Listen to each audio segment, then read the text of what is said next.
नमस्कार दोस्तों, स्वागत है आपका बायोलॉजी के कुछ महत्वपूर्ण क्वेश्चन आंसर सेशन में। तो क्वेश्चन हमारे सामने है, गुणसूत्र की आकृति विज्ञान का अच्छी तरह से अध्ययन किस अवस्था में किया जाता है?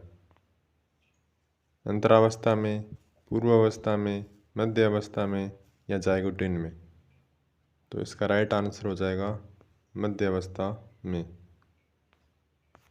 अगला क्वेश्चन है, शरीर में लगी चोट की मरम्मत के लिए किस प्रकार के कोशिका विभाजन का प्रयोग किया जाता है? ऑप्शन है केवल समसूत्री विभाजन, केवल अर्धसूत्री विभाजन, समसूत्री और अर्धसूत्री दोनों, इनमें से कोई नहीं। तो इसका राइट आंसर हो जाएगा केवल समसूत्री विभाजन। समसूत्री विभाजन का प्रयोग हम शरीर में लगी चोट की मरम्मत के लिए करते हैं। क्वेश्चन है, जीव कोशिकाओं में आनुवांशिक लक्षणों के नियंत्रण में निम्नलिखित में से कौन सा उत्तरदायी है? आनुवांशिक लक्षणों के नियंत्रण के लिए कौन सा उत्तरदायी है? ऑप्शन है एंजाइम, हार्मोन, आरएनए, डीएनए। तो डीएनए आनुवांशिक लक्षणों के लिए उत्तरदायी है। अगला क्वेश्चन है, जीवन की मूलभूत इकाई क्या है?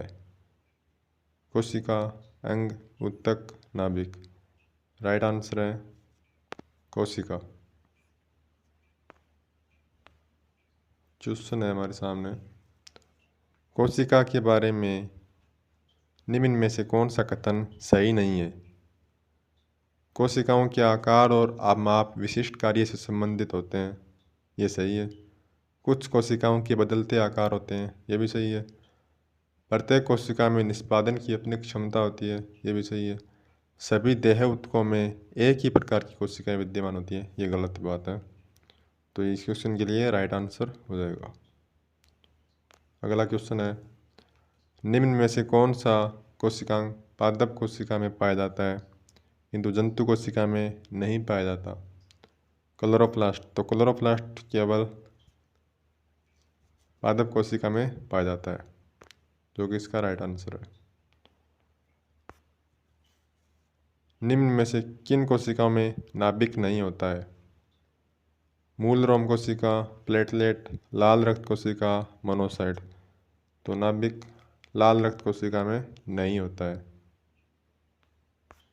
क्वेश्चन है, निम्न कोशिकांगकों में कौन सा एक अर्धपारगम्य है?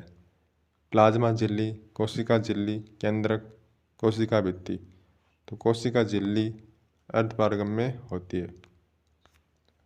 क्वेश्चन है, निम्न में से कौन सी कोशिकाओं को आत्मघाती बैग कहे जाते हैं? तो इसका राइट आंसर होगा लाइसोसोम।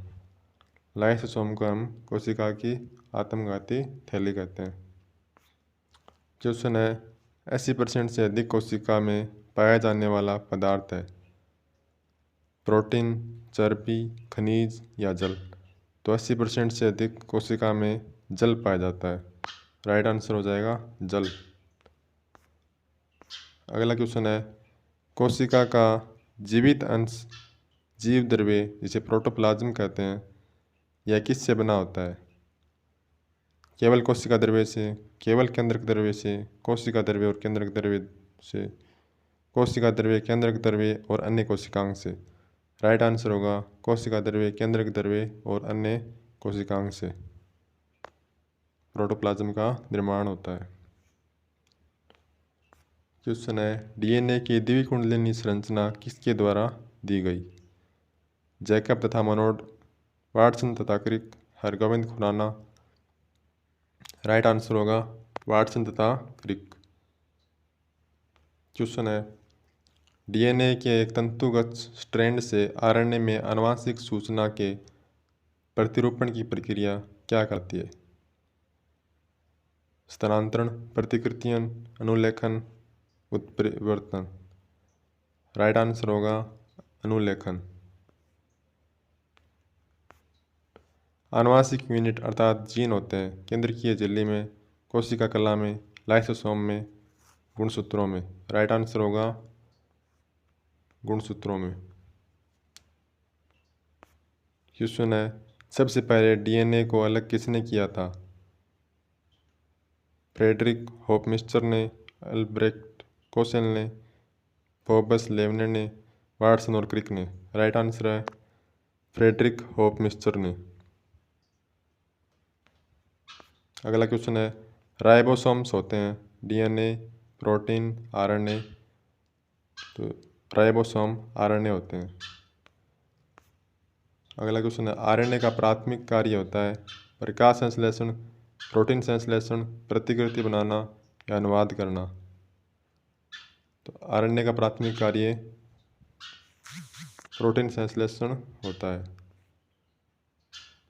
धन्यवाद। मिलते हैं अगले क्वेश्चन आंसर सेशन में।